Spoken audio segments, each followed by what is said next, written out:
Effectivement, j'ai pas choisi 3 livres parce que c'est difficile, voire impossible. Enfin, peut-être que certains y arrivent, moi j'y suis pas arrivée. Et du coup, j'ai choisi plutôt 3 thèmes plus 1, on va dire.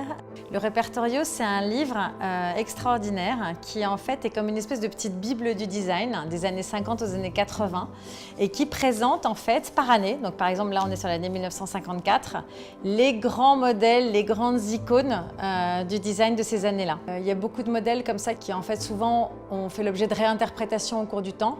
Donc c'est important pour nous à un moment donné aussi d'aller regarder certaines références du passé qui sont importantes, qui sont iconiques.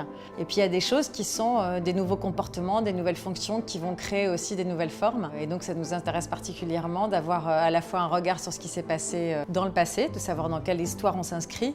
J'ai pensé après à des œuvres littéraires. J'aime beaucoup tout ce qui est très romanesque. Je pense que j'ai commencé avec ça, c'est pour ça que j'avais pris là le Comte de Monte Cristo, mais après évidemment ça a évolué avec Vian, avec Zweig, avec Edith Wharton, avec Fitzgerald évidemment, comme ça des grandes épopées. Je pense qu'effectivement quand on est adolescent, tout d'un coup on est très emporté par ce type de lecture. J'avais choisi Fitzgerald aussi parce que c'est de la même façon. Je pense qu'on est à certains âges comme ça très attirés par le côté très romanesque des histoires, puis la projection qu'on pourra avoir soi-même dans un certain monde, dans certaines histoires d'amour.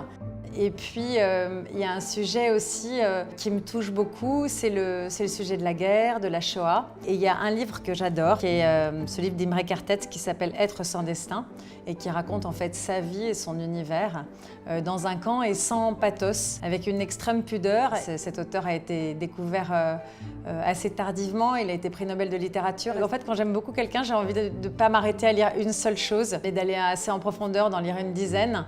Oui, en fait, j'avais aussi envie de terminer par des poèmes parce que c'est un autre type de lecture, en fait. La poésie, c'est l'inverse. Je serais incapable de lire un recueil en entier. Et je trouve que la beauté de la chose, c'est justement d'ouvrir tout d'un coup, au hasard presque au départ, et de commencer à en lire un ou deux, et d'avoir cette envie de continuer.